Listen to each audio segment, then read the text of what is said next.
नमस्कार मित्रांनो, कसे आहात सगळे? मस्त मजेत ना? आज आपण पाहणार आहोत 11th standard chemistry lesson number 4 structure of atom. मित्रांनो, तुम्ही जर नीट UGची तयारी करत असाल तर अनअकॅडमीतर्फे बऱ्याचशा नवीन बॅचेस लॉन्च करण्यात आलेल्या आहेत. जसं की तुम्ही या ठिकाणी पाहू शकता, जे ड्रॉपर्स आहेत किंवा जे नीट 2022मध्ये देणार आहेत त्यांच्यासाठी आहे लीडर्स बॅच, जी की 20 सप्टेंबरपासून स्टार्ट झालेली आहे. दुसरी बॅच आहे ती म्हणजे अचिव्हर्स बॅच, जी पुन्हा एकदा नीट 22साठी आहे. 22 सप्टेंबरपासून स्टार्ट होणार आहे. सो तुम्ही अशा बऱ्याचशा बॅचेस या ठिकाणी जॉईन करू शकता. मेडिको बॅच आहे, 22 सप्टेंबरपासून स्टार्ट होणार आहे. एम्स रँकर बॅच आहे, जी की ऑलरेडी 15 सप्टेंबरला स्टार्ट झालेली आहे. सोबतच या ठिकाणी नीट ड्रीम टीम नावाची बॅच आहे, जी की 17 सप्टेंबरला स्टार्ट झालेली आहे. सोबतच अद्वितीय बॅच आहे, नीट 22मध्ये जे देणार आहे त्यांच्यासाठी आहे. तर अशा पद्धतीने बऱ्याचशा बॅचेस लॉन्च करण्यात आलेल्या आहेत. तुम्ही त्या बॅचेस जॉईन करू शकता. मित्रांनो, या बॅचेसमध्ये बरेचसे इंडियाचे टॉप एज्युकेटर्स आहेत आणि त्यांच्याकडून तुम्ही बऱ्याचशा गोष्टी शिकू शकता. सबस्क्रिप्शन घेण्याआधी अनअकॅडमीच्या ॲपवरती काही फ्री क्लासेस आहेत, ते पण तुम्ही अटेंड करू शकता. सो तुम्हाला आयडिया येईल की कशा पद्धतीने शिकवलं जातं. ओके. आणि त्यानंतर तुम्ही जर पाहिलं तर या ठिकाणी तुम्हाला या सगळ्याच्या लिंक्स तुम्हाला खाली डिस्क्रिप्शन बॉक्समध्ये पाहायला मिळतील. मित्रांनो, तुमच्यापैकी बरेच जण असे आहेत की जे बोर्डची देखील तयारी करत आहेत, म्हणजे 12th स्टँडर्ड बोर्डची तयारी आणि सोबतच नीट किंवा JEE देणार आहेत. सो त्यांच्यासाठी अनअकॅडमीतर्फे कॉम्बो ऑफर देण्यात आलेली आहे. 20% डिस्काउंट आहे. म्हणजे कसं, जर तुम्ही CBSE बोर्डला असाल तर CBSEचे बोर्ड्स आणि सोबतच नीट किंवा JEE हे जर तुम्ही कंबाईन घेतलं तर तुम्हाला मिळणार आहे या ठिकाणी 20% डिस्काउंट. त्यानंतर तुम्ही जर नीट आणि सोबतच JEE दोन्ही एक्झाम्सच्या तयारी करत असाल तर या ठिकाणी तुम्हाला ते देखील एक कॉम्बो ऑफर आहे की त्या ठिकाणी पण तुम्हाला 20% डिस्काउंट मिळू शकतं. ओके मित्रांनो, नीट UG मेगा कॉम्पॅक्ट पण आहे. या ठिकाणी डेट आहे 26 सप्टेंबर सकाळी 11 वाजता. त्यासाठी तुम्हाला एनरोलमेंट करावं लागेल. क्लास 11th असो, 12th असो किंवा 13th क्लासमध्ये असो, तर सगळ्यांना तुम्हाला या ठिकाणी चान्स आहे या कॉन्टेस्टमध्ये पार्टिसिपेट होण्याचा. हे लाईव्ह असणार आहे 26 सप्टेंबरला सकाळी 11 वाजता. एनरोलमेंट तुम्ही करू शकता. त्याची लिंक तुम्हाला खाली डिस्क्रिप्शन बॉक्समध्ये पाहायला मिळेल. एनरोलमेंटच्या दरम्यान जर कोड विचारलास तर सुहानी10 हा कोड तुम्ही वापरू शकता. ओके. सगळ्यात महत्त्वाचं म्हणजे हे रजिस्ट्रेशन फ्री आहे. ओके. So thank you. हा स्ट्रक्चर ऑफ ॲटमचा सेकंड पार्ट व्हिडिओ आहे, ज्यामध्ये आपण बोर्स ॲटॉमिक मॉडेल आणि हायड्रोजन स्पेक्ट्रम पाहणार आहोत. याआधी फर्स्ट पार्टमध्ये आपण थोडक्यात ॲटम म्हणजे काय आणि ॲटममध्ये जे काही सब ॲटॉमिक पार्टिकल्स असतात त्यांच्याबद्दल माहिती घेतली होती. मग त्यामध्ये इलेक्ट्रॉन्स कोणी डिस्कवर केले, प्रोटॉन्स कोणी डिस्कवर केले, न्यूक्लियस, न्यूट्रॉन्स हे सगळं काही आपण पाहिलं होतं. आणि सगळ्यात महत्त्वाचं म्हणजे रदरफोर्ड्स ॲटॉमिक मॉडेल हेही आपण पाहिलं होतं. पण आता आपण पाहिलं की काही कारणास्तव रदरफोर्डचं जे ॲटॉमिक मॉडेल होतं तर ते नाही एक्सेप्ट केलं गेलं, म्हणजे ते नाही प्रॉपर नव्हतं. का नव्हतं तर त्याच्यामध्ये काही ड्रॉबॅक्स होते. मग ते ड्रॉबॅक्स कोणते होते तर सगळ्यात पहिली गोष्ट म्हणजे त्या ठिकाणी एखादा ॲटम स्टेबल का राहत आहे, कशामुळे राहत आहे हे त्याच्यामध्ये रदरफोर्डने एक्सप्लेन केलं नव्हतं. दुसरी गोष्ट म्हणजे ते जे इलेक्ट्रॉन्स आहेत तर ते इलेक्ट्रॉन्स कशामुळे रिव्हॉल्व होत आहेत किंवा इलेक्ट्रॉन्स कशा पद्धतीने डिस्ट्रीब्यूट केलेले आहेत एखाद्या ॲटममध्ये, याच्याबद्दलही एक प्रॉपर एक्सप्लेनेशन ते नाही देऊ शकले. आणि हे सगळे जे काही ड्रॉबॅक्स होते रदरफोर्ड यांचे, तर या ड्रॉबॅक्सच्या आधारे बोर यांनी त्यांचं स्वतःचं अजून एक दुसरं मॉडेल डेव्हलप केलं. ओके. स्वतः बोर्स मॉडेलबद्दल आता आपण थोडीशी माहिती पाहणार आहोत. Developments leading to the Bohr's atomic model. At the time when different models of atomic structure were being put forth, some results obtained from the studies of interaction of radiation with matter.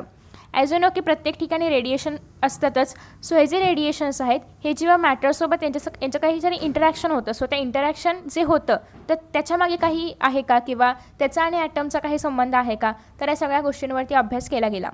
आणि त्याच्यापासून nails Bohr यांनी अजून एक atomic model किंवा atomic structure डिस्कवर केलं. आणि याच्यामध्ये जे रदरफोर्ड यांचे ड्रॉबॅक्स होते तर त्याच्यावरती ओव्हरकम करण्यात आलं होतं. आणि नेल्स बोहर यांनी जेव्हा मॉडेल डिस्कवर केलं तेव्हा त्यानंतर काही रिझल्ट समोर आले. पहिली गोष्ट अशी होती की जे रेडिएशन्स आहेत, जे लाईट्स आहेत, सपोज की इलेक्ट्रॉन. आता जेव्हा आपण एक टिपिकल स्ट्रक्चर बघतो ॲटमचं तेव्हा आपल्याला वाटतं की इलेक्ट्रॉन जे आहे ते कसं आहे, एक पार्टिकलसारखं असेल, म्हणजे ज्याप्रमाणे इतर पार्टिकल्स असतात आपल्या अवतीभोवती त्याप्रमाणे एखादा इलेक्ट्रॉन असेल. पण असं नाही आहे. इलेक्ट्रॉन पार्टिकलही आहे आणि इलेक्ट्रॉन वेव्ह देखील आहे, ॲज अ वेव्ह फॉर्ममध्ये पण आहे. मग आता हे जे इलेक्ट्रॉन आहे हे असं 2-2 नेचर का दाखवतं किंवा कशावरून कळलं की याचे 2-2 नेचर आहेत, तर ते आता आपण याच्यामध्ये पाहणार आहोत. नेक्स्ट आहे लाईन एमिजन स्पेक्ट्रा ऑफ हायड्रोजन. हायड्रोजनचे एक स्पेक्ट्रम आहे, त्याच्याबद्दलही आपण पाहणार आहोत या व्हिडिओमध्ये. So let us start. आता या ठिकाणी इलेक्ट्रोमॅग्नेटिक रेडिएशन्स म्हणजे काय, त्याआधी हे रेडिएशन म्हणजे काय, तर एमिजन किंवा ट्रान्समिजन. आता जेव्हा आपण म्हणतो की एनर्जी आहे, तर एनर्जी ऑब्वियसली एमिट होणार आहे म्हणजे बाहेर येणार आहे आणि ट्रान्सफर होणार आहे एका प्लेसकडून दुसऱ्या प्लेसकडे. So emission or transmission of energy through any space, त्याला आपण म्हणणार आहोत रेडिएशन. मग आता इलेक्ट्रोमॅग्नेटिक रेडिएशन म्हणजे काय, सो या शब्दामध्ये इलेक्ट्रिसिटी आणि मॅग्नेटिक असं दोन्ही काहीतरी मिक्स आहे. म्हणजे याचा अर्थ असे जे रेडिएशन्स आहेत की जे इलेक्ट्रिक फील्ड आणि मॅग्नेटिक फील्ड दोघांशी असोसिएटेड आहेत, त्यांना आपण म्हणू शकतो की ते इलेक्ट्रोमॅग्नेटिक रेडिएशन्स आहेत. सो हे जे इलेक्ट्रोमॅग्नेटिक रेडिएशन्स आहेत त्यांचं वेव्ह नेचर कसं आहे आणि पार्टिकल नेचर कसं आहे हे आता आपण या पॅरेग्राफमधून पाहतो आहे. अ dilemma was posed by electromagnetic radiation in the world of science की phenomena such as diffraction and interference of light could be explained by treating light as electromagnetic wave. Suppose करा की जी लाईट आहे त्या लाईटला जर आपण असं म्हटलं की ती एक इलेक्ट्रोमॅग्नेटिक वेव्ह आहे, आपण तिला एका वेव्ह नेचरमध्ये आहे असं जर सपोज केलं, तर त्यामुळे त्या वेव्हवाल्या लाईटमुळे किंवा त्या वेव्हमध्ये असणाऱ्या रेडिएशन्समुळे आपल्याला डिफ्रॅक्शन आणि इंटरफेरन्स यांसारखे इफेक्ट्स पाहायला मिळतात. डिफ्रॅक्शन म्हणजे तुम्ही एखादं शांत तळं पाहिलं असेल आणि त्या तळ्यामध्ये जर एखादा कोणताही छोटासा खडा वगैरे जर आपण टाकला तर तिथे कसे वेव्स तयार होतात, तर त्या पद्धतीने वेव्स तयार होतात. इंटरफेरन्स म्हणजे दोन वेव्स असे कंबाईन होतात. सो तुम्ही हे नीट गुगलवरती पाहू शकता, या ठिकाणी नीट नाही दाखवता येणार कारण तिथे इफेक्ट्स वगैरे वापरलेले असतात. सो अशा पद्धतीने दोन वेव्स जेव्हा एकमेकांच्या कॉन्टॅक्टमध्ये येतात तेव्हा त्यापासून एक खूप छान असा इफेक्ट तयार होतो, जो तुम्ही फक्त इंटरफेरन्स ऑफ लाईट टाकला तरी पण तुम्हाला पाहायला मिळेल. ओके, सो थोडंसं सर्च करा, थोडेसे कष्ट घेऊया आपण. सो हे जे दोन इफेक्ट्स आहेत हे आपण पार्टिकल नेचरमधून नाही पाहू शकत, यासाठी वेव्ह नेचरच असावं लागतं. सो यामधून आपल्याला लाईटचं वेव्ह नेचर पाहायला मिळतं. नेक्स्ट आहे दुसरं म्हणजे ब्लॅक बॉडी रेडिएशन किंवा फोटो इलेक्ट्रिक इफेक्ट. आता हे ब्लॅक बॉडी रेडिएशन काय आहे, तर ब्लॅक बॉडी म्हणजे एक अशा प्रकारची बॉडी आहे की ज्यामधून लाईट एमिटही केली जाते, एब्झॉर्बही केली जाते, मग ती कोणत्याही फ्रिक्वेन्सीची असो. ओके, फ्रिक्वेन्सी म्हणजे काय ते आपण पुढे पाहणार आहोतच, पण तुर्तास लाईट एमिट पण केली जाते म्हणजे लाईट बाहेरही फेकली जाते. ती बॉडी लाईट ॲब्झॉर्ब देखील करू शकते, मग ती लाईट कुठल्या फ्रिक्वेन्सीची आहे याच्यावरती काही फरक पडत नाही, ती कोणत्याही फ्रिक्वेन्सीची असो. तर त्या बॉडीला आपण म्हणणार आहोत black body. Okay, so black body radiation असं त्याला आपण म्हणतो. आणि ब्लॅक बॉडी रेडिएशन फक्त आणि फक्त लाईटच्या पार्टिकल नेचरमुळे पाहायला मिळतं. लाईट जर वेव्ह नेचरमध्ये असेल तर आपल्याला ब्लॅक बॉडी रेडिएशन पाहायला मिळत नाही. ओके, त्याच पद्धतीने दुसरं आहे ते म्हणजे फोटो इलेक्ट्रिक इफेक्ट. आता फोटो इलेक्ट्रिक इफेक्ट म्हणजे काय, सपोज की आपल्याकडे एखादा ॲटम आहे, या ॲटमच्या भोवती हे सगळे इलेक्ट्रॉन्स आहेत, मूव्ह करत आहेत. आता सपोज की आपल्याकडे एक रे आहे, रेडिएशन आहे. आता या रेडिएशनमध्ये फोटॉन्स आहेत. फोटॉन्स म्हणजे काय, लाईटचे पार्टिकल्स आहेत. सो जेव्हा हे फोटॉन्स या इलेक्ट्रॉनवरती स्ट्राईक करणार, आता हा कोणताही मेटल असू शकतो, हे जे इलेक्ट्रॉन आहे किंवा हा जो ॲटम आहे कोणत्याही मेटलचा असेल. ओके, सपोज की आता या मेटलवरती आपण एखादं रेडिएशन स्ट्राईक केलं. रेडिएशन म्हणजे फोटॉन आहे ज्यामध्ये असं इलेक्ट्रिक रेडिएशन. सो ते स्ट्राईक केल्यानंतर इथे काय होते, एक एनर्जी तयार होते आणि त्या एनर्जीमुळे हे जे इलेक्ट्रॉन आहे तर ते इथून बाहेर पडतं आणि ते इलेक्ट्रॉन बाहेर पडल्यानंतर आपण ह्याला फोटो इलेक्ट्रॉन असं म्हणतो. सो हे जे या ठिकाणी इफेक्ट झालेला आहे की आपण इलेक्ट्रॉन बाहेर काढलं आणि तिथून आपण कशामुळे बाहेर काढलं, त्या फोटॉन्समुळे. ते फोटॉन्स जे ज्या ठिकाणी आले होते, फोटॉन्सचे रेडिएशन्स त्या ठिकाणी आले, त्यांनी इलेक्ट्रॉनला बाहेर काढलं, त्यापासून एक photo.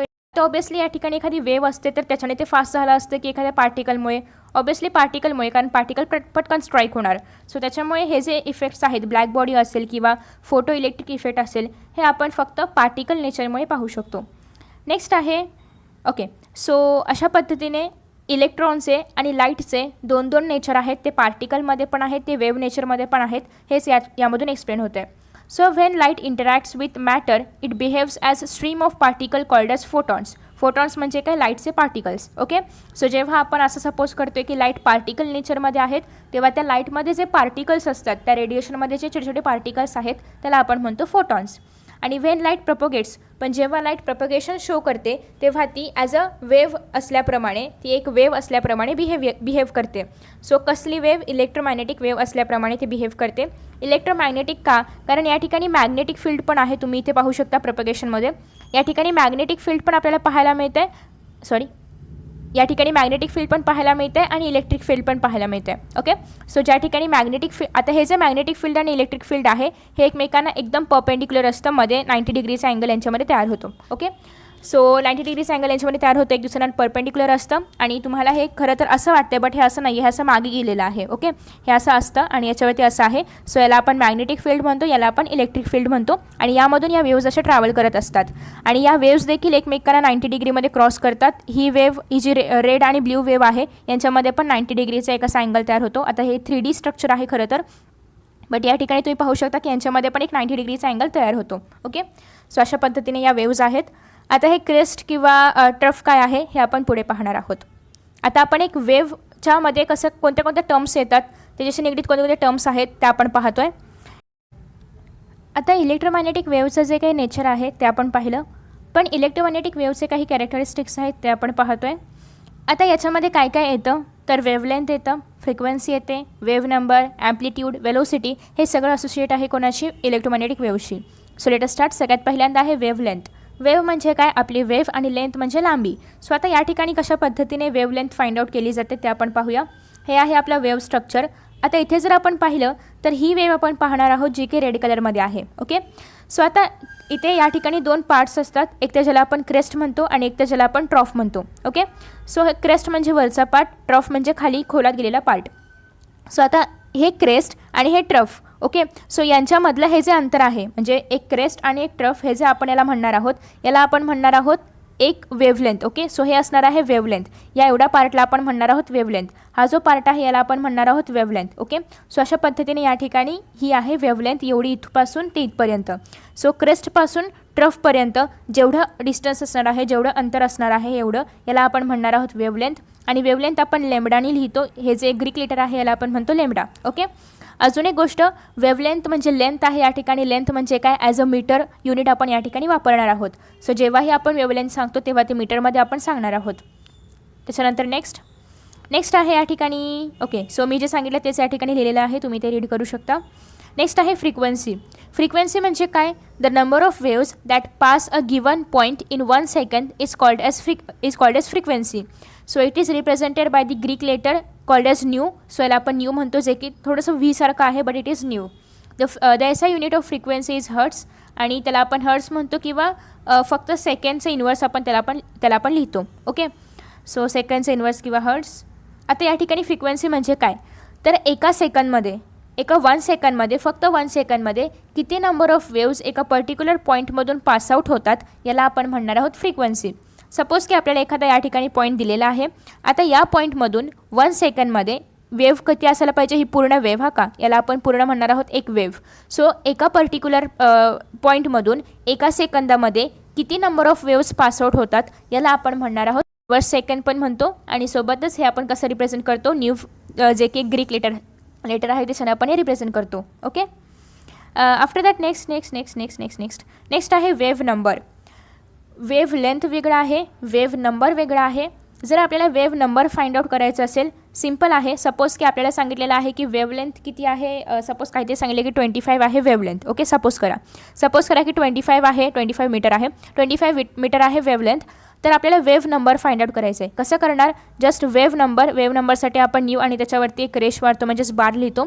So is equal to येणार आहे 1/λ, म्हणजेच 1/वेव्हलेंथ. So wave number is equal to 1/25 असं ते येणार आहे. ओके, सो वेव्ह नंबर काय असणार आहे, वेव्हलेंथचं inverse. Okay, so wave number is the number of wavelength per unit length. एका पर युनिट लेंथमध्ये किती नंबर ऑफ वेव्हलेंथ्स येऊ शकतात याला आपण म्हणणार आहोत वेव्ह नंबर. वेव्ह नंबर आपण न्यू बारने लिहितो, म्हणजे न्यू लिहायचं आणि त्याच्यावरती एक लाईन द्यायची, त्याला आपण बार म्हणतो. ओके, सो आता या ठिकाणी आपण पाहतोय की वेव्ह नंबरचं कॉमनली यूज युनिट कोणतं आहे, तर आपण कॉमनली ते सेंटीमीटरमध्ये वापरतो. सेंटीमीटरचं रेसिप्रोकल म्हणजे सेंटीमीटर (-1), पण त्याला (-1) म्हणत नाहीत, त्याला आपण इन्व्हर्स किंवा रेसिप्रोकल म्हणतो. ओके, सो नेक्स्ट आहे एसआय युनिट कोणतं आहे, इन्व्हर्स ऑफ मीटर. आणि wave number is related to the wavelength by an expression that is nu bar is equal to 1/λ. हा फॉर्म्युला खूप इम्पॉर्टंट आहे. या ठिकाणी न्यू बार म्हणजे काय, वेव्ह नंबर काय आहे, वेव्हलेंथच्या इन्व्हर्स आहे किंवा वेव्हलेंथचा रेसिप्रोकल आहे असं आपण त्याला म्हणू शकतो. नेक्स्ट आहे ॲम्प्लिट्यूड म्हणजे काय, तर amplitude of a wave is the height of the crest. So इथे जर आपण पाहिलं, हे काय आहे, क्रेस्टचं हाईट आहे. सो क्रेस्टचं हे जे हाईट आहे, म्हणजे हे जे एवढं डिस्टन्स आहे, याला आपण म्हणणार आहोत ॲम्प्लिट्यूड. सो आता फक्त हेच क्रेस्ट आहे का, तर असं नाही, हे पण क्रेस्टच आहे. सो याला पण आपण काय म्हणणार आहोत, ॲम्प्लिट्यूड. ओके, ॲम्प्लिट्यूड म्हणजे थोडक्यात हाईट, पण कोणाची हाईट, क्रेस्टची हाईट. ओके, सो क्रेस्टच्या हाईटला आपण म्हणणार आहोत amplitude, and square of the amplitude denotes the intensity of the radiation. त्या रेडिएशनचं इंटेन्सिटी केवढी आहे हे जर आपल्याला फाइंड आउट करायचं असेल तर आपण काय करणार, ॲम्प्लिट्यूडचं स्क्वेअर करणार. ॲम्प्लिट्यूडचं स्क्वेअर केलं की आपल्याला काय मिळणार आहे, त्या रेडिएशनची इंटेन्सिटी काय आहे ते आपण फाइंड आउट करू शकतो. सो या ठिकाणी फॉर्म्युला खूप महत्त्वाचा आहे, तो म्हणजे वेव्ह नंबरचा. दुसरी गोष्ट ॲम्प्लिट्यूड आपण कॅपिटल एने लिहितो. त्याच्यानंतर नेक्स्ट ओके नेक्स्ट अरे काय झालेलं, हां आलं. सो नेक्स्ट आहे different regions of electromagnetic radiation have different values of frequency or wavelength. So electromagnetic रेडिएशनचे जे काही वेगवेगळे, आता सपोज की या ठिकाणी जर आपण पाहिलं इलेक्ट्रोमॅग्नेटिक रेडिएशनमध्ये प्रत्येक ठिकाणी वेव्सचं नेचर थोडंसं वेगवेगळं असणार किंवा फ्रिक्वेन्सी थोडीशी बदलणार, असं नाही की सगळीकडे सेमच राहील असं आहे का, तर नाही. तर प्रत्येक रेडिएशनसाठी ही एक रेडिएशन आहे, अजून दुसरी कुठली तरी रेडिएशन असेल, तिची फ्रिक्वेन्सी काहीतरी वेगळी असेल. ओके, सो अशा पद्धतीने प्रत्येक रेडिएशनसाठी फ्रिक्वेन्सी आणि वेवलेंथ बदलत जाते. So thus the radio frequency region is around 10⁶ hertz. जर आपण रेडिओ फ्रिक्वेन्सी पाहिली म्हणजे रेडिओ वेव्स जे असतात त्यांची फ्रिक्वेन्सी जर आपण पाहिली तर ती आहे 10⁶ हर्ट्स. मायक्रोवेव्ह किंवा मायक्रो रेडिएशन जे असतात त्यांची जर आपण फ्रिक्वेन्सी पाहिली तर ती आहे 10⁻10 हर्ट्स.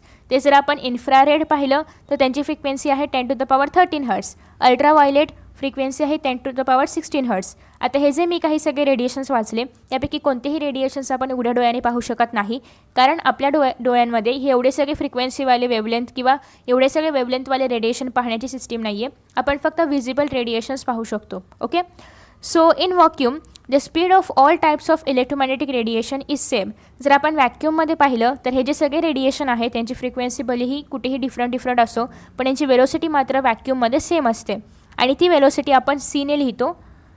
सो ती जी वेलोसिटी आहे तर ते आपण सीने रिप्रेझेंट करणार आहोत, स्मॉल सीने, आणि याला आपण म्हणणार आहोत स्पीड ऑफ लाईट. आणि स्पीड ऑफ लाईट किती आहे, 3.0 किंवा फक्त 3 × 10⁸ metre per second. Okay, actual value आहे 2.999 समथिंग, बट आपण न्यूमेरिकल्समध्ये ही व्हॅल्यू वापरतो. सो ही व्हॅल्यू लक्षात नाही ठेवली तरी पण चालेल, ही व्हॅल्यू मात्र लक्षात ठेवा, 3 × 10⁸ metre per second. Okay, so ही व्हॅल्यू म्हणजे काय आहे तर व्हॅक्यूममध्ये एका लाईटला पास होण्यासाठी किती स्पीड लागणार आहे, एका लाईटला 1 सेकंडमध्ये पास होण्यासाठी किती स्पीडने लाईट पास होऊ शकते ही ती व्हॅल्यू आहे. ओके, सो ही व्हॅल्यू आपण as a speed of light म्हणून वापरतो, जे की आपण स्मॉल सीने डिनोट करतो. नेक्स्ट आहे the parameters wavelength that is lambda, frequency that is nu, and the speed of light that is c are related by the expression c is equal to nu lambda. So आपल्याला बऱ्याचदा न्यूमेरिकल्समध्ये काही वेळेस एखाद्या लाईटचं speed तर तुम्हाला माहिती आहेच, पण काही वेळेस दिलेलं असतं की फ्रिक्वेन्सी XYZ काहीतरी आहे, तुम्ही लेम्बडा किंवा वेवलेंथ फाइंड आउट करा किंवा वेवलेंथ दिलेली आहे फ्रिक्वेन्सी फाइंड आउट करा. तर त्यासाठी आपण हे इक्वेशन वापरतो, खूप महत्त्वाचं आहे. आता हेच तुम्ही मॉडिफाय करू शकता. सपोज की तुम्हाला C is equal to nu lambda दिलेला आहे, पण तुम्हाला या ठिकाणी फक्त लेम्बडा फाइंड आउट करायचा आहे. तर लेम्बडा इज इक्वल टू येणार आहे C/न्यू, म्हणजेच या ठिकाणी लेम्बडा इज इक्वल टू C/फ्रिक्वेन्सी. तुम्ही त्याला अजून मॉडिफाय करू शकता, फ्रिक्वेन्सी इज इक्वल टू C/लेम्बडा ही करू शकता, म्हणजे तुम्हाला जे काही हवं आहे त्यानुसार तुम्ही त्याला फिरवू शकता. ओके, मेन फॉर्म्युला हा आहे. After that next particle nature of electromagnetic radiation. आतापर्यंत आपण वेव्ह नेचर पाहिलं. वेव्ह नेचर कशा पद्धतीचं असतं, आय थिंक की वेव्ह नेचरवरती एक छोटासा प्रॉब्लेम पण आहे, तो पण आपण सॉल्व करूया आणि मग आपण पार्टिकलकडे जाऊया. तर वेव्ह नेचरवरती प्रॉब्लेम आहे 4.4, जो की पेज नंबर 39वरती आहे. Visible light has wavelength ranging from, visible लाईटची वेवलेंथ या ठिकाणी सांगण्यात आलेली आहे. मगाशी आपण जे काही रेडिएशन्स पाहिले ते आपण डोळ्यांनी पाहू शकत नव्हतं, हे मी तुम्हाला सांगितलं. सो मग आपण काय पाहू शकतो तर विजिबल लाईट पाहू शकतो, आणि विजिबल लाईटची वेवलेंथ किती आहे 400 nanometre to 750 nanometre.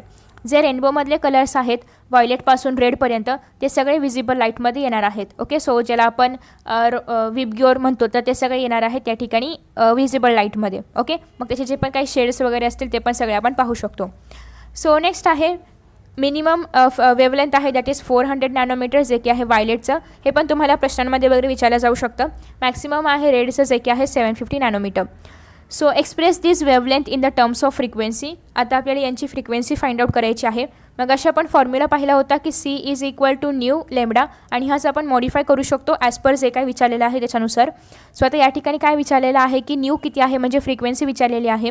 So frequency is equal to C by lambda. Okay, C नेहमी सेम राहणार आहे, that is 3 × 10⁸ metre per second. Okay, आणि हे सगळे नॅनोमीटरमध्ये दिलेले आहेत. सो आपल्याला याचं कन्वर्जन मीटरमध्ये करावं लागेल, कारण मीटर काय आहे, SI युनिट आहे. सो कन्वर्ट करायचं आहे. नॅनोमीटर म्हणजे काय, 10⁻⁹ याला आपण म्हणतो नॅनोमीटर. सो याचं कन्वर्जन जेव्हा आपण मीटरमध्ये करणार, सो जस्ट तुम्हाला या ठिकाणी मल्टिप्लाय बाय 10⁻⁹ लिहायचं आहे. ओके, कारण 1 metre is equal to 10⁻⁹ nanometre. So आता या ठिकाणी 400 नॅनोमीटरचं कसं होणार आहे, 400 × 10⁻⁹ मीटर आणि 720 × 10⁻⁹ metre. Okay, so just divide करायचं आहे आणि you will get the answer, that is अरे सो दॅट इज या ठिकाणी आहे 7.50 × 10⁻14 hertz. Okay, so after that next आता आपल्याला फाइंड आउट करायचं आहे की रेड लाईटची फ्रिक्वेन्सी किती आहे. सो रेड लाईटची फ्रिक्वेन्सी फाइंड आउट करण्यासाठी आपल्याला काय करावं लागेल, सेम तीच प्रोसिजर करायची आहे, फक्त या ठिकाणी नंबर्स बदलतील. That is 3 × 10⁸ divided by 750 × 10⁻⁹. So हे तुम्हाला डिवाइड करायचं आहे आणि you will get the answer. Answer आहे 4 × 10⁻14 किंवा 4.00 पण लिहू शकता × 10⁻14 हर्ट्स. ओके, ही झाली फ्रिक्वेन्सी. आफ्टर दॅट नेक्स्ट आहे, आता आपण पाहतोय particle nature. So in the year 1900 Max Planck put forth his quantum theory. Quantum theory खूप एक इंटरेस्टिंग थिअरी आहे to explain black body radiation. Black body मगाशीच आपण पाहिलं, ब्लॅक बॉडी म्हणजे काय, अशी एक बॉडी आहे की ते रेडिएशन्स एमिटही करते आणि ॲब्झॉर्ब पण करते, कोणत्याही फ्रिक्वेन्सीची असो. ओके, नेक्स्ट आहे okay, so according to this theory the energy of electromagnetic radiation depends upon the frequency and not on the amplitude. So या थिअरीच्यानुसार इलेक्ट्रोमॅग्नेटिक रेडिएशन जे आहेत त्यांची जी काय एनर्जी आहे ती कशावरती डिपेंड आहे, फ्रिक्वेन्सीवरती, ॲम्प्लिट्यूडवरती नाही. ॲम्प्लिट्यूड म्हणजे काय की क्रेस्टची हाईट किती आहे त्याच्यावरती यांची एनर्जी डिपेंड नाही आहे, तर एनर्जी डिपेंड आहे फ्रिक्वेन्सीवरती. फ्रिक्वेन्सी म्हणजे काय, एका सेकंदमध्ये एका पर्टिक्युलर पॉईंटमधून किती नंबर ऑफ वेव्स पासआउट होऊ शकतात याला आपण म्हणतो फ्रिक्वेन्सी. ओके, सो आता हे जे क्वांटम टर्म आहे याचा अर्थ काय होतो, तर क्वांटम म्हणजे काय की अशी स्मॉलेस्ट क्वांटिटी ऑफ एनर्जी, म्हणजे एनर्जीची सगळ्यात छोट्यात छोटी क्वांटिटी की जी एमिट किंवा ॲब्झॉर्ब केली जाऊ शकते in the form of electromagnetic radiation. याचा अर्थ काय होतो, स्मॉलेस्ट क्वांटिटी म्हणजे नेमकं काय. सपोज की आपण एखाद्या किराणा मालाच्या दुकानामध्ये गेलेलो आहोत, आपल्याला पाहिजे 3.5 किलो साखर. ओके, गोड गोड साखर आपण घेऊया. सो 3.5 किलो साखर आपल्याला पाहिजे, पण दुकानामध्ये अशी एक सिस्टम आहे की ज्या ठिकाणी ऑलरेडी साखर पॅक करून ठेवलेली आहे, पण ती 1-1 किलोचीच आहे. ओके, 1 किलोचे पाउचेस किंवा पिशवी किंवा वॉटेवर जे पण आहे त्यांनी पॅकेज करून ठेवलेलं आहे. ओके, सो त्याच्यामध्ये अशी सिस्टीम आहे की आपण 1 किलोच्या वरचं पॅकिंग करू शकत नाही, म्हणजे 1 किलो एक मिनिमम क्वांटिटी त्यांनी डिसाईड केलेली आहे की तेवढंच पॅकेट मिळणार आहेत. मग तुम्हाला 3 किलो पाहिजे तुम्ही 3 पॅकेट घ्या, 4 पाहिजे 4 पॅकेट घ्या. ओके, असं त्यांची सिस्टीम आहे. मग आता या ठिकाणी हे जे 1 किलोचं पाऊच आहे ते आपण 3 घेणार, कारण आपल्याला 3.5 किलो पाहिजे, पण ह्याचा वरचा 1.5 आहे, म्हणजे जो आपल्याला अजून 500 ग्राम हवं आहे, तर ते 500 ग्राम आपल्याला नाही मिळू शकत, कारण 1 किलो ठरलं आहे त्यांचं. तुम्हाला घ्यायचं तर 1 किलोचं घ्यावं लागणार. याच्या तुम्ही मल्टिपलमध्ये घेऊ शकता, पण तुम्हाला याच्या कमीही नाही मिळणार आणि याचा जास्त एकाच पॅकेटमध्ये पण नाही मिळणार. सो हे जे एक मिनिमम आहे की त्यांनी 1 किलो हे मिनिमम ठरवलं आहे. सो ते जे मिनिमम आहे ते एक आहे स्मॉलेस्ट क्वांटिटी आणि त्याला आपण म्हणू शकतो की ती एक क्वांटम आहे. सो अशा पद्धतीने याला आपण स्मॉलेस्ट क्वांटिटीला आपण एक क्वांटम म्हणतो. सो आता ही जी स्मॉलेस्ट क्वांटिटी ऑफ एनर्जी आहे ती ॲब्झॉर्ब करणं किंवा एमिट करणं कशाच्या फॉर्ममध्ये, इलेक्ट्रोमॅग्नेटिक रेडिएशनच्या फॉर्ममध्ये, याला आपण म्हणणार आहोत क्वांटम. ओके, आय होप की तुम्हाला कळलं असेल. The energy of one quantum of radiation is proportional to its frequency and which is given by E म्हणजे काय energy is equal to h म्हणजे काय प्लँक्स कॉन्स्टंट. प्लँक यांनी ही थिअरी दिली होती. सो एच याचा अर्थ होतो प्लँक्स कॉन्स्टंट. सो आता या प्लँक्स कॉन्स्टंटची व्हॅल्यू काय असते, तर 6.6 × 10⁻⁻34 जूल सेकंड हे काय येणार आहे प्लँक्स कॉन्स्टंटची व्हॅल्यू. सो जेव्हाही तुम्ही हे एक्झाम्पल सॉल्व कराल तेव्हा या ठिकाणी प्लँक्स कॉन्स्टंटची व्हॅल्यू हीच राहणार आहे, तुम्हाला अजिबात बदलायची नाही आहे, कारण ती प्लँक यांनी ठरवून दिलेली आहे. ओके, सो फॉर्म्युला काय आहे, E is equal to h multiply by nu म्हणजे काय फ्रिक्वेन्सी. सो आता या ठिकाणी कधीही तुम्ही जेव्हाही क्वांटमची एनर्जी फाइंड आउट करणार असेल, क्वांटम म्हणजेच काय एक minimum quantity of energy find out करणार असाल, तेव्हा तुम्हाला हाच फॉर्म्युला वापरायचा आहे की ज्या ठिकाणी एनर्जी जी आहे तर ती फ्रिक्वेन्सीला डायरेक्टली प्रपोर्शनल आहे. ओके, आता या प्लँक्स कॉन्स्टंटशी निगडीत अजून एक छोटंसं इंटरेस्टिंग फॅक्ट आहे, तो म्हणजे असा की 1905मध्ये अल्बर्ट आइन्स्टाईन यांनी देखील प्लँक्स क्वांटम थिअरी वापरली होती आणि त्याच्या आधारे त्यांनी फोटो इलेक्ट्रिक इफेक्ट एक्सप्लेन केला होता. So in doing so he considered electromagnetic radiation as a stream of photons of energy H new. So आता या ठिकाणी काय झालेलं आहे की अल्बर्ट आइन्स्टाईन यांनी प्लँक्स कॉन्स्टंट म्हणजे किंवा प्लँक्स क्वांटम थिअरी याच्या आधारावरती फोटो इलेक्ट्रिक इफेक्ट एक्सप्लेन केला. सोबतच त्यांनी काय केलं होतं की इलेक्ट्रोमॅग्नेटिक रेडिएशन म्हणजे काय आहे, तर फोटॉन्सची एक स्ट्रीम आहे. म्हणजे या ठिकाणी यांनी इलेक्ट्रोमॅग्नेटिक रेडिएशनला पार्टिकल नेचर म्हणून वापरलेलं आहे आणि सोबतच त्यामध्ये बरेचसे फोटॉन्स आहेत. फोटॉन्स काय आहेत, तर लाईटचे पार्टिकल्स आहेत. ओके, आणि त्यामध्ये एनर्जी काय आहे, h×न्यू. So a photon has 0 rest mass. फोटॉनवरती झिरो रेस्ट मास असतं असंही त्यांनी त्या ठिकाणी कन्सिडर केलं होतं. सो त्याच्यानंतर आपण एक छोटंसं प्रॉब्लेम सॉल्व करूया. That is parameters of blue and red light are 400 nanometre and 750 nanometre respectively. Which of the two is of higher energy. Okay, so या दोघांपैकी हायर एनर्जी कोणाकडे जास्त असणार आहे, कोणाकडे एनर्जी जास्त असणार आहे हे आपल्याला या ठिकाणी विचारलं आहे. एनर्जीचा फॉर्म्युला काय आता आपण पाहिला होता, एनर्जी इज इक्वल टू h×न्यू. न्यू म्हणजे काय, फ्रिक्वेन्सी. आपल्याला काय दिलेली आहे, नॅनोमीटरमध्ये आहे म्हणजे काय असणार आहे, वेव्हलेंथ. सो आधी आपल्याला या ठिकाणी फ्रिक्वेन्सी फाइंड आउट करावी लागेल. Frequency multiply by Planck's constant केले की तुम्हाला या ठिकाणी एनर्जी मिळेल. मग कोणाची एनर्जी जास्त आहे ते तुम्ही ठरवू शकता. सो आता या ठिकाणी पुन्हा एकदा त्यांनी तेच केलेलं आहे की new is equal to c/λ. आपण मगाशीच हा फॉर्म्युला पाहिला होता. या ठिकाणी तुम्हाला सगळ्या व्हॅल्यूज पुट आउट करायच्या आहेत आणि मग तुम्ही ठरवू शकता की कोणाची एनर्जी जास्त आहे. सो इथे काय लिहिलं आहे ते आपण वाचूया. 400 नॅनोमीटर अँड 750 नॅनोमीटर याच्या फ्रिक्वेन्सीज आपण इथेच फाइंड आउट केलेल्या आहेत, मगाशीच फाइंड आउट केलेल्या आहेत. सो ही आहे फ्रिक्वेन्सी 400 नॅनोमीटरची, ही आहे फ्रिक्वेन्सी 750 नॅनोमीटरची. सो तुम्ही आता काय करणार आहात, energy is equal to Planck कॉन्स्टंटची व्हॅल्यू तुम्हाला माहिती आहे 6.6 × 10⁻⁻34 मल्टिप्लाय बाय ही फ्रिक्वेन्सी करायची आहे, मग तुम्हाला एनर्जी मिळेल.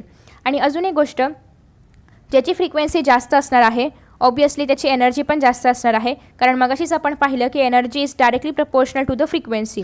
सो फ्रिक्वेन्सी कोणाची जास्त आहे या दोघांमध्ये जर आपण पाहिलं तर 400 वाल्याची. ओके, सो या ठिकाणी 400 वाल्याची फ्रिक्वेन्सी जास्त असल्यामुळे जी वायलेट लाईट आहे किंवा जी 400 वेवलेंथ असणारी लाईट आहे त्याची फ्रिक्वेन्सी जास्त असल्यामुळे त्याची एनर्जीही जास्त असणार आहे. सो अशा पद्धतीने तुम्ही जर MCQs देत असेल तर प्रेडिक्ट पण करू शकता. Therefore shorter the wavelength larger the frequency. म्हणजे जेवढी वेवलेंथ कमी असेल तेवढी फ्रिक्वेन्सी जास्त असणार आहे, तेवढी एनर्जी जास्त असणार आहे. So thus blue light which has shorter wavelength that is 400 nanometre then red light which has a wavelength that is 750 nanometer has higher energy. So blue light ची एनर्जी जास्त असणार आहे का तर वेवलेंथ कमी आहे, वेवलेंथ कमी सो फ्रिक्वेन्सी जास्त तो तर मग एनर्जी जास्त. Okay, so after that next आता आपण पाहतोय line emission spectrum of hydrogen. When a substance is irradiated with light it absorbs energy. म्हणजे जेव्हा एखाद्या सबस्टन्समध्ये आपण लाईटचे रेडिएशन्स इंजेक्ट करतो किंवा लाईटचे रेडिएशन्स आपण त्याच्यामधून पास करतो तेव्हा ते सबस्टन्स एनर्जी ॲब्झॉर्ब करतं. ओके, साधी सोपी गोष्ट आहे ही. नेक्स्ट आहे ॲटम्स, मॉलिक्युल्स और ions which have absorb radiation are said to be excited. So ज्या ॲटम्सनी किंवा मॉलिक्यूल असेल तर ज्या मॉलिक्युल्सने किंवा एखादा आयोनिक स्ट्रक्चर असेल तर त्या आयन्सनी जे पण एनर्जी ॲब्झॉर्ब केली तर ते एनर्जी ॲब्झॉर्ब केल्यानंतर त्यांना आपण एक्सायटेड म्हणतो किंवा ते एक्सायटेड स्टेटमध्ये आहेत असं आपण म्हणतो. ओके, एक्सायटेड होते ना, अरे वा एनर्जी मिळाली, सो त्यांना एनर्जी मिळाली आणि त्या एक्सायटेड स्टेटमध्ये आहेत. नेक्स्ट आहे heating can also result in an excited state. जेव्हा आपण कोणत्याही ॲटमला किंवा मॉलिक्यूलला हीट करतो तेव्हा हीटिंगमुळे पण ते एक्सायटेड स्टेटमध्ये जातात, कारण हीटिंग पण एक प्रकारची हीट एनर्जीच आहे. सो त्याच्यामुळे हीटिंगमुळे पण ते एक्सायटेड स्टेटमध्ये जातात. नेक्स्ट आहे when an excited state gives away the absorbed energy in the form of radiation, the process is called as emission of radiation.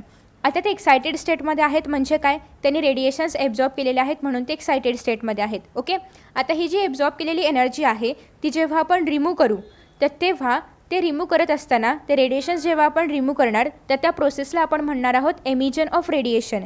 एमिजन म्हणजे थोडक्यात काय, काहीतरी बाहेर काढणं. ओके, सो या ठिकाणी आपण एक्सायटेड स्टेटमधून ती एनर्जी बाहेर काढतोय जी की एक्स्ट्राची आहे, ॲब्झॉर्ब केलेली आहे. सो त्या एनर्जीला आपण म्हणणार आहोत, त्या प्रोसेसला आपण म्हणणार आहोत emission of radiation. Okay, the recorded spectrum of this emitted radiation is called as emission spectrum. आता हे स्पेक्ट्रम काय असतं, तर स्पेक्ट्रम म्हणजे काय, बँड ऑफ कलर्स. ओके, तुम्ही पाहिलं असेल की प्रिझममधून जेव्हा आपण एखादी व्हाईट लाईट पासआउट करतो तर तेव्हा त्यामधून आपल्याला अशा बरेचसे म्हणजे विबग्योर आपल्याला पाहायला मिळतात, 7 कलर्स आपल्याला पाहायला मिळतात आणि त्या कलर्सला आपण म्हणतो स्पेक्ट्रम. तर त्याचप्रमाणे या ठिकाणी पण जेव्हा आपण ती ॲब्झॉर्ब रेडिएशन बाहेर काढणार तर तेव्हा एमिजन जेव्हा होणार तर तेव्हा आपल्याला एक एमिजन स्पेक्ट्रम पाहायला मिळणार. तो साधारणतः कसा असतो ते आपण पाहूया. तर साधारणतः तो स्पेक्ट्रम अशा पद्धतीने असतो, म्हणजे अशा पद्धतीने एवढा मोठा नसतो, बट या ठिकाणी या ठिकाणी आपल्याला रिजन पाहायला मिळतं. ओके, डिपेंड की ते काय आहे. Okay, so after that next आहे all the elements. Hydrogen has the simplest emission spectrum. सगळ्या एलिमेंट्सपैकी हायड्रोजनचं स्पेक्ट्रम हे सिम्पल असतं. का, तर ऑलरेडी त्याच्यामध्ये एकच इलेक्ट्रॉन आहे, तेवढीच एनर्जी घेतली जाणार, तेवढीच लूज केली जाणार. सो ते जास्त कॉम्प्लिकेटेड नाही, it is very simple. Next आहे fluorescent tube, sodium vapour lamp, neon sign, halogen lamp are all the examples of atomic emission. So atomic emission काय आहे, एमिजन कशा पद्धतीने होतं, एमिजनमुळे कोणतं स्पेक्ट्रम तयार होतं, त्या स्पेक्ट्रममध्ये नेमकं काय काय असतं हे आता आपण पाहतोय. When electric discharge is pass through gaseous hydrogen it emits radiation. आपल्याकडे एक हायड्रोजन आहे, ऑब्वियसली हायड्रोजन गॅशियस स्टेटमध्ये असणार आहे. ओके, सो गॅशियस स्टेटमधल्या हायड्रोजनमधून जर आपण इलेक्ट्रिक डिस्चार्ज म्हणजे इलेक्ट्रिक लाईट जर आपण पासआउट केली, रेडिएशन जर आपण पासआउट केले तर त्यामधूनही रेडिएशन्स एमिट होणार आहेत. ऑब्वियस गोष्ट आहे. म्हणजे पुन्हा एकदा सांगते, आपल्याकडे एखादा हायड्रोजनचं गॅस आहे, त्यामधून जर आपण इलेक्ट्रिसिटी पासआउट केली तर त्यामधून आपल्याला काय मिळतील, रेडिएशन्स बाहेर आलेले मिळतील, रेडिएशन्स एमिट झालेले पाहायला मिळतील. Okay, so hydrogen emission spectrum was studied by 5 scientist in late 19th century.